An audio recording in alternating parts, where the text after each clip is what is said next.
College of Engineering. So today we are going to discuss about the third type of CPU scheduling algorithm, which is priority scheduling algorithm. So already I have discussed what is mean by non-preemptive scheduling. So non-preemptive scheduling is nothing but the CPU will give up the CPU to another process only after its complete execution of the current underlying process. So that we call it as non-preemptive. So in this video we are going to discuss about non-preemptive priority scheduling algorithm.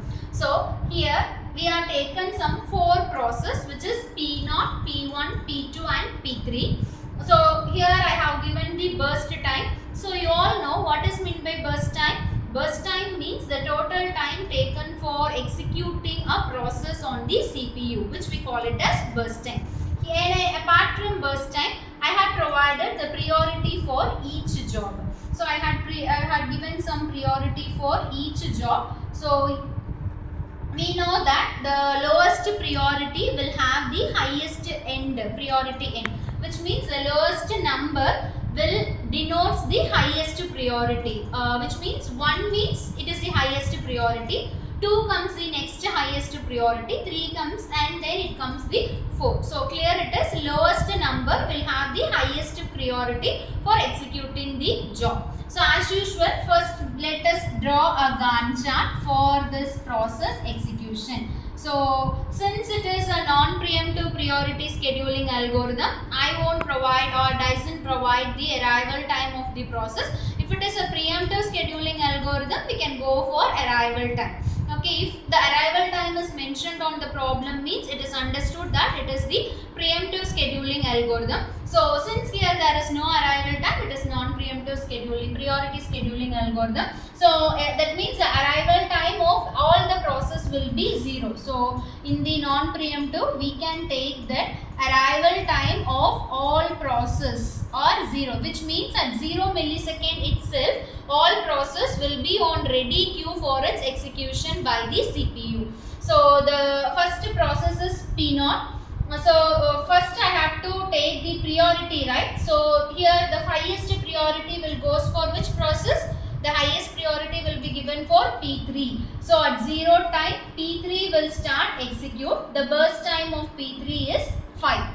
Okay. So after P3, which process will have the next highest priority? It is 2. So 2 is given for the process P2. So after completing P3, the next highest priority is given for the process P2. Now we have to execute the process P2. So the P2, the burst time of P2 is 3. So 5 plus 3, it is totally 8.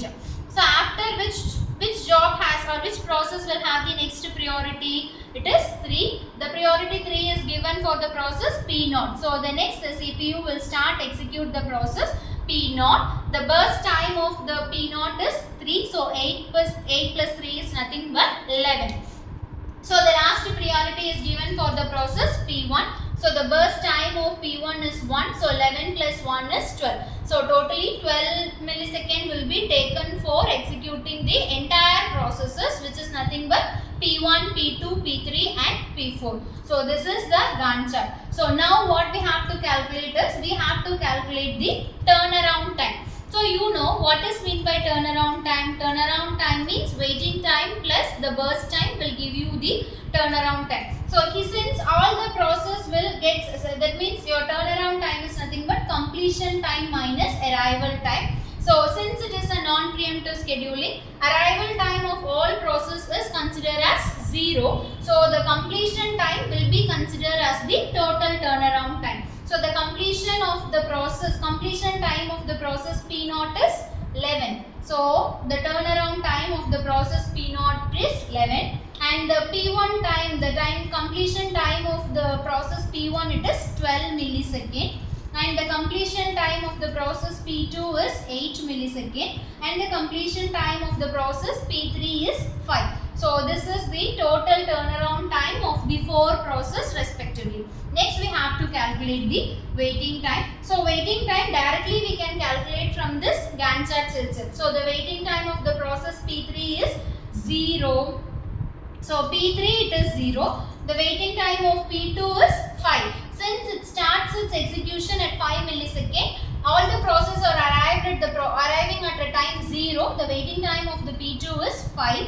So the waiting time of P2 is 5 and the waiting time of P3 it is 0 and waiting time of P1 it is 11.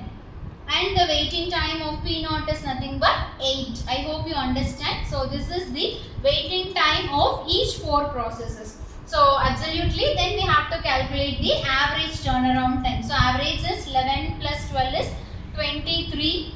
23 plus 8 is 31. 31 plus 5 is 36. So 36 divided by 4, right? So 36 divided by 4 is nothing but 9.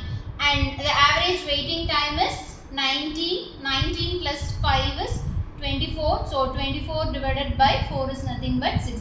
So 9 millisecond is the average turnaround time and 6 millisecond is the average waiting time of each process. So this is how. So here we are taking the priority of each process. The CPU will consider the priority of each process and it will execute the process according to its priority. So since it is a non-preemptive scheduling algorithm, at time 0 itself all the process will get arrived. So the waiting time of all the process is considered to be 0. So I hope you understand this non-preemptive priority CPU scheduling algorithm.